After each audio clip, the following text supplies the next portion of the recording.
Class 10 social science में economics के जो तीसरा पार्ट है वैश्वीकरण एवं भारतीय अर्थव्यवस्था से कुछ क्वेश्चंस बहुविकल्पी हैं। जो इस पार्ट से अगर ये क्वेश्चन आते हैं तो इससे बाहर क्वेश्चन नहीं पूछे जाएंगे। एक आध दो क्वेश्चन जब यदि आते हैं तो इससे बाहर क्वेश्चन नहीं पूछे जाते हैं। तो आइए देख लेते हैं बहुविकल्पी क्वेश्चन। विश्व व्यापार संगठन का मुख्यालय कहाँ है? तो विश्व व्यापार संगठन का मुख्यालय जेनेवा में है। ये क्वेश्चन आया भी, ये क्वेश्चन जो है पूछा जा चुका है। तो अगला देख लेते हैं। तो ऐसे ये क्वेश्चन आएगा नहीं आपके उसमें, तो इसमें देख लीजिए 1995 इसका विकल्प सही है। तो अगला भी देख लेते हैं। अगला क्वेश्चन देख लीजिए 2017 में, तो इसको भी देख लीजिए। इसमें 18,000 विकल्प है। ये क्वेश्चन संभवतः पूछा जाए कभी, ऐसा नहीं है। और अगला देखते हैं, ये महत्वपूर्ण है। अमेरिका के सकल घरेलू उत्पादन में कृषि का हिस्सा कितना है? तो 1% है, लगभग 1%, लगभग 1% है। और इसमें का विकल्प सही है। अगला देखते हैं, निम्नलिखित में से किस क्षेत्र में भारत में वैश्वीकरण के कारण लाभ नहीं उठाया? तो इसमें जो है कृषि क्षेत्र में क्या है, लाभ नहीं उठाया है। तो इसमें का विकल्प सही है। अगला देख लेते हैं क्वेश्चन, 70 से 80% दुकानों में भारतीय खिलौने के स्थान पर किस देश के खिलौने की भरमार हो गई है? तो चीन देश की भरमार हो गई है। यह क्वेश्चन पूछा भी जा सकता है। तो आगे देखते हैं, भारत में लघु उद्योगों में कितने लोग कार्यरत हैं? तो यह भी क्वेश्चन एग्जाम में पूछा जा सकता है, लगभग 2 करोड़। तो अगला देखते हैं, निम्नलिखित में से कौन सी भारतीय कंपनी बहुराष्ट्रीय कंपनी के रूप में उभर चुकी है? तो इसमें आपका एशियन पेंट्स हो गया, टाटा मोटर्स हो गया, रैनबैक्सी हो गया, उपरोक्त सभी हैं इसमें। हाँ, ये क्वेश्चन एग्ज़ाम में आ सकता है। ये भारत सरकार ने उदारीकरण की प्रक्रिया किस वर्ष अपनाई थी? 1991 में अपनाई थी, अर्थात का विकल्प आपका सही है। तो ये अमेरिकी बहुराष्ट्रीय कंपनी कारगिल फूड्स ने कौन सी भारतीय कंपनी को खरीदा था? यह भी एग्ज़ाम में पूछा जा सकता है। खा विकल्प आपका सही है। तो परख फूड्स। तो अगला क्वेश्चन देखते हैं, घरेलू बाजार में अंतर्राष्ट्रीय कंपनियों का आगमन किसके लिए हानिकारक सिद्ध हो सकता है? तो इसमें जो है आपका ये ग विकल्प सही है, कम गुणवत्ता वाले घरेलू उत्पादन के लिए। ग विकल्प इसमें सही है। तो अगला देख लेते हैं, परिसंपत्ति जैसे भूमि, भवन, मशीन और अन्य उपकरणों की खरीद में व्यय की गई मुद्रा को क्या कहते हैं? तो इसे कहते हैं निवेश। तो यह क्वेश्चन एग्जाम में पूछा जा सकता है, निवेश कहते हैं। बहुराष्ट्रीय कंपनी द्वारा किए गए निवेश को क्या कहते हैं? विदेशी निवेश कहते हैं। तो यह भी एग्जाम में पूछा जा सकता है।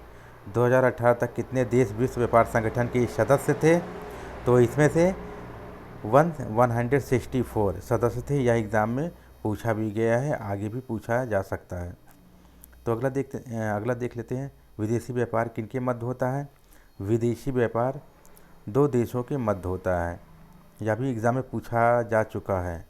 और अगला देख लेते हैं, विश्व व्यापार संगठन की स्थापना कब हुई? विश्व व्यापार संगठन की स्थापना 1 जनवरी 1995 को हुई। खा विकल्प आपका सही है। यह भी एग्ज़ाम में पूछा जा चुका है। सर्वप्रथम विश्व व्यापार संगठन किसके द्वारा शुरू किया जाता है? तो विश्व व्यापार संगठन जो है विकसित देशों के द्वारा शुरू किया जा सकता है। का विकल्प ये सही है। तो यह भी एग्ज़ाम में पूछा जा सकता है। मानव विकास रिपोर्ट 2018 में भारत का कौन सा स्थान था? 130वां स्थान था। घा विकल्प सही है। यह 2022 में पूछा जा चुका है। तो अगला देख लेते हैं, निम्नलिखित में से कौन सा विकसित देश है? तो फ्रांस क्या है? इसमें विकसित देश है, फ्रांस विकसित देश है। तो अगला देख लेते हैं, निम्नलिखित में से भारत प्रमुख रूप में किसका आयात करता है? तो कच्चा पेट्रोलियम तेल का आयात करता है। इसमें घा विकल्प सही है। तो दो देशों के बीच वस्तुओं का आदान प्रदान होता है, आंतरिक व्यापार होता है। ठीक, ये आपका घा विकल्प सही है। यह भी एग्जाम में पूछा जा चुका है। अगला क्वेश्चन देख लेते हैं, वस्तु को खरीदते समय क्रेता को किस प्रकार के चिन्ह या लोगों पर ध्यान देना होता है? तो ISI और एक मार्ग। ISI वस्तु पे होता है, एक मार्ग जो है खाद्य पदार्थों पर लगाए जाते हैं। कोई भी खाद्य पदार्थ हो तो एक मार्ग लगाया जाता है। तो ये सही है आपका गा विकल्प। उपभोक्ता आंदोलन की शुरुआत किस कारणों से हुई? तो इसमें देखिए अत्यधिक खाद्यान्न की कमी से हुई जमाखोरी, काला बाजारी, खाद्य पदार्थों का खाद्य तेल उत्पादन में गिरावट आई, अर्थात ये घ विकल्प सही है। इसमें जो है आपका जो है घ विकल्प सही है। तो अगला क्वेश्चन देख लेते हैं, भारत में उपभोक्ता आंदोलन किस रूप में हुआ? तो भारत में उपभोक्ता आंदोलन किस रूप में हुआ?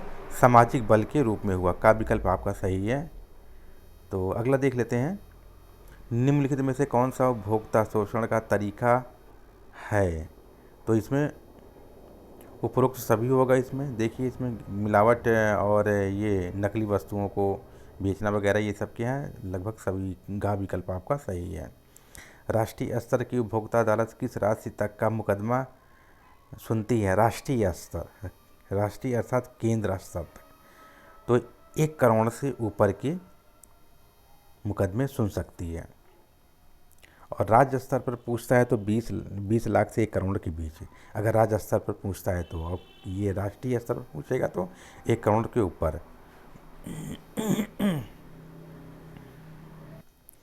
तो अगला क्वेश्चन देखते हैं, कौन से दिन राष्ट्रीय उपभोक्ता दिवस के रूप में मनाया जाता है? 24 दिसंबर को मनाया जाता है। 24 दिसंबर को राष्ट्रीय उपभोक्ता दिवस के रूप में मनाया जाता है। तो अगला देखते हैं, हॉलमार्क किस वस्तुओं का प्रमाणित चिन्ह है? हॉलमार्क जो है सोने पर लगाया जाता है। सोना जो आभूषण पहनते हैं उस पर लगाते हैं। तो अगला देखते हैं, सूचना पाने का अधिकार अक्टूबर 2005 को जो है पारित किया गया था। अक्टूबर 2005 को पारित किया गया था। यह भी एग्ज़ाम में पूछा जा सकता है, और ये इसके ऊपर वाला भी एग्ज़ाम में पूछा जा सकता है। तो एक मार्ग किन वस्तुओं के लिए ये प्रमाणित चिन्ह? देखो ये आ गया क्वेश्चन, एक मार्ग है खाद्य पदार्थों के लिए। तो खाद्य पदार्थ, ये खा विकल्प आपका सही है। तो ISI किसका प्रमाणित चिन्ह है? तो इसमें क्या है, उत्पादित मशीनों और गैर खाद्य वस्तुओं का। ठीक है, तो ये आपका सही होगा, गा विकल्प है। उपभोक्ता जिला स्तर पर न्यायालय किस राशि तक का मुकदमा सुनता है? तो ये 20 लाख तक के दावे, 20 लाख तक के दावे सुनता है। ये देखिए आपका जो है खा विकल्प सही है। अब देखिए राज्य स्तर वाला आ गया। देखिए राज्य स्तरीय उपभोक्ता आंदोलन किस राशि तक मुकदमा सुन सकता है? 20 लाख से 1 करोड़ के बीच। ये आपका का विकल्प सही है। तो कोपरा किस पर लागू होता है? कोपरा सामानों पर लागू होता है। तो अगला देखते हैं, भारत में उपभोक्ता संरक्षण अधिनियम कब लागू किया गया था? भारत में उपभोक्ता संरक्षण अधिनियम अर्थात कोपरा कब लागू किया गया था?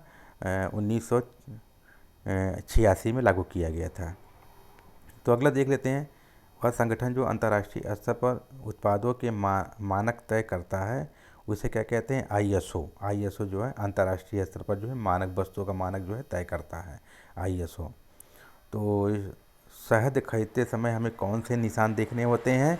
एक मार्ग, ये खाद्य पदार्थ है शहद, तो हमें एक मार्ग देखना होता है। तो ITI अधिनियम 2005 के तहत कौन सी जानकारी प्राप्त कर सकता है एक नागरिक? ठीक है, सूचना पाने का अधिकार एक नागरिक जो है प्राप्त कर सकता है। तो अगला क्वेश्चन देखते हैं, ISI शब्द चिन्ह लोगो देखा जा सकता है बिजली के सामानों में। तो इसमें से देखो, इसमें से जो है विकल्प आया है बिजली के सामानों, ये भी क्वेश्चन पूछ सकता है। तो एक मार्क किन वस्तुओं के प्रमाणित चिन्ह है? तो खाद्य पदार्थों के लिए, इसके पहले भी आ चुका है ये क्वेश्चन। तो ये गा विकल्प आपका सही है। ये कुछ क्वेश्चन थे जो अगर वैश्विक एवं भारतीय अर्थव्यवस्था से संबंधित यदि क्वेश्चन पूछे जाते हैं तो इससे बाहर कोई क्वेश्चन नहीं पूछे जाएंगे। आप इस वीडियो को आप बराबर देखिए, जिससे कि चारों विकल्प आप ध्यान में रहें और एग्ज़ाम में आप इस विषय से आए हुए क्वेश्चन जो हैं आप सही हो जाएं आपके।